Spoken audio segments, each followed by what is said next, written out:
Hi, this is Vijay Bambwani here. I'm still at my residence recording videos for you, and in this video I'm going to answer a question that some of my viewers have asked, and it's pertaining to the market, the fear factor, and what's happening in the financial markets around us.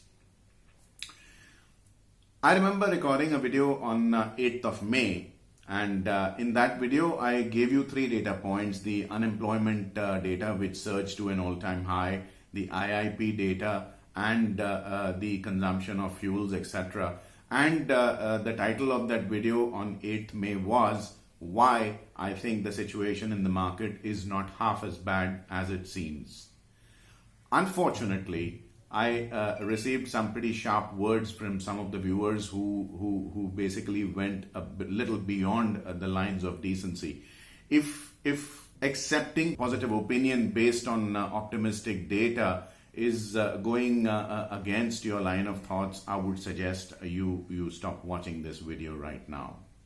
All right. That said, if you have been a subscriber of my weekly cash alert service, you would have received a booklet in which I've split the entire year into 12 calendar months, and I've told you what commodity will work on in which part of the year, and more importantly, why. The why is always more important to me as a behavioral finance student and a behavioral finance buff and a lifelong student of the market, because knowing why I'm doing something empowers me. And today I'm going to answer a few questions with this very underlying philosophy. Why? So some of you have asked me whether there's going to be a depression coming in after this corona crisis is over, and generally there'll be doom and gloom, and whether they should stop their SIPs, whether they should stop subscribing to advisory services, whether they should stop investing in the markets per se, and basically say that the world is nearing an end. The answer to that question is no, and I answer that question with why. Right? Now, the Indian taxation authorities have a financial year which is a little different from the calendar year, to the extent that we begin our financial year from 1st April and it ends on 31st March. Just like that commodity trading guide I talked about, I split the year into 12 months. Let's split the financial year into 2 parts, the first half and the second half.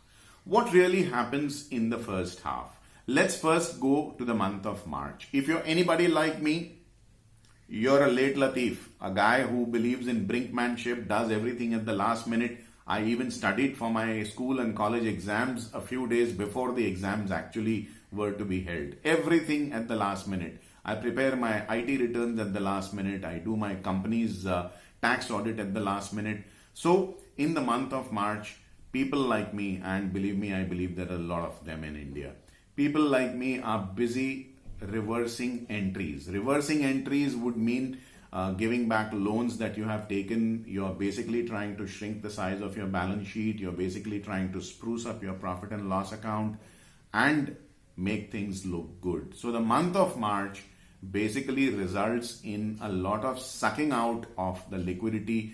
People are also doing last minute tax planning, investing in tax shelter instruments, ELSS, which is equity linked saving schemes, ATCC compatible schemes, so as to reduce their tax liability, etc.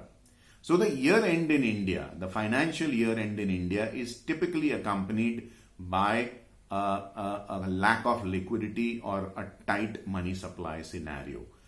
This year, unfortunately, the month of March coincided with the COVID lockdown. So to that extent, the year ending was worse than any other normal year.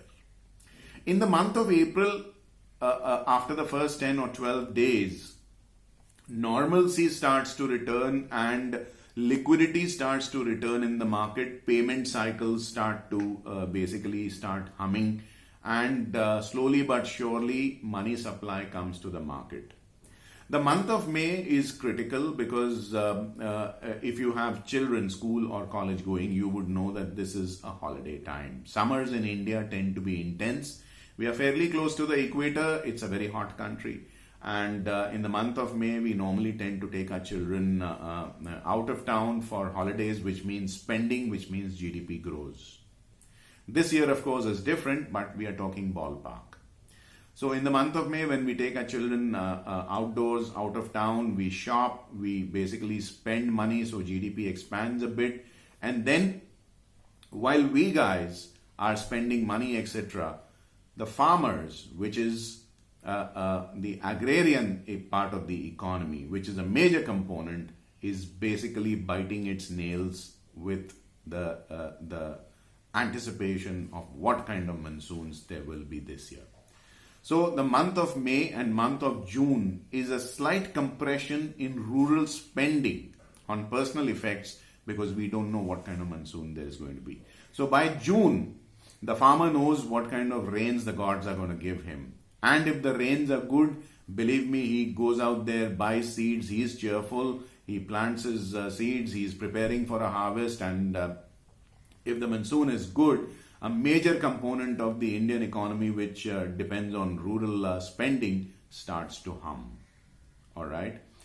Now, by the time the monsoon starts receding, it's either end of August or maybe even mid-September. So, by end September, you have H1 or first half of the financial year as it is done, dusted and over with. The monsoons have, by end of September, clearly receded. Starts October.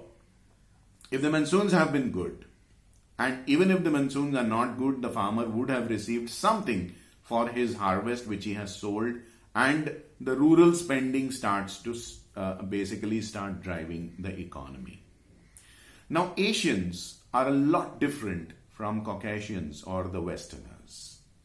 We tend to celebrate life in a very unique manner. We have festivals. We have a very emotionally charged periods where we worship our gods, we remember our dead elders, we basically bring statues of gods and goddesses home. We do immersion of those gods' statues, and obviously all this results in spending money, which means a boost to the GDP. So the second half of the year starts with festivals. Lord Ganpati, in India, Lord Ganesha is also known as Vignaharta. Vignaharta would mean the destroyer of all problems. With the coming home of Lord Ganpati's statues in the houses of the faithfuls, starts a festival of 10 days when pujas, mithais, new clothes, etc. are bought, which obviously means more turnover in the economy, better GDP. As soon as the Ganpati Visarjan festival is over, Navratri start, which is 9 days of Garba and whatnot. Dasera, which is the day Lord Rama slayed Ravana. Dasera is followed by Diwali, and during Dasera and Diwali, Hindus don't really need any auspicious dates to spend money, start new businesses, buy new cars, book properties, buy new clothes, spend money on sweetmeats, light up their homes, etc., etc., which means higher GDP.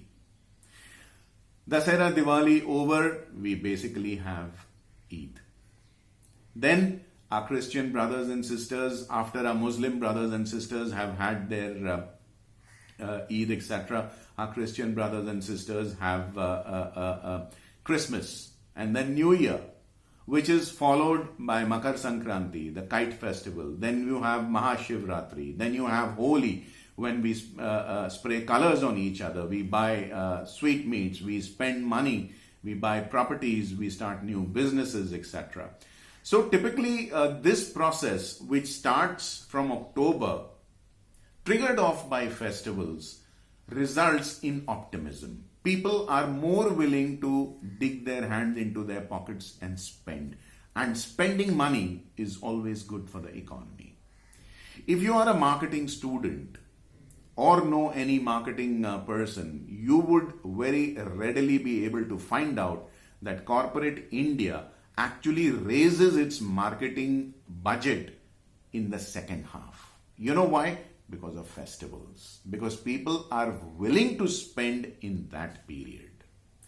So coming back to whether you should stop investing, whether you should stop your SIPs, is the world coming to an end? Is there going to be a recession? Let me tell you this, I'm recording this video on 18th of July.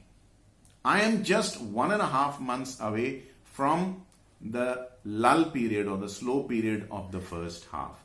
I know that from October onwards, a relatively better time is likely to kick off. I've already seen the worst behind me. The corona lockdowns have come and gone.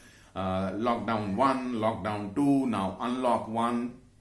So I've already seen 3.5 months of one of possibly the worst period in my memory come and gone. I've survived. Would I really want to stop my investment process and my SIPs, etc., just a month and a half away before the tide is going to turn? I don't think so. On this note, I'll sign off from this video, not before reminding you to click like on this video if you're watching it on YouTube, and subscribe to my YouTube channel. In the comment section, do let me know what you think about this video and what you would want me to record in my next. Help me reach out to fellow investors and traders and spread the cult of my 360-degree view of the markets and knowledge-based investments and trade. I also hope you've joined Equity Master's Telegram channel with the handle Equity Master Official, where I post a couple of posts every day, and I would love it if you could read them. Do take very good care of yourself, your health, your investments, your family, and till I see you again in my next, goodbye for now. Thank you for watching. Also, do not forget to subscribe to my free email newsletter, Fast Profits Daily, and get my free guide, How to Trade Markets Like a Pro.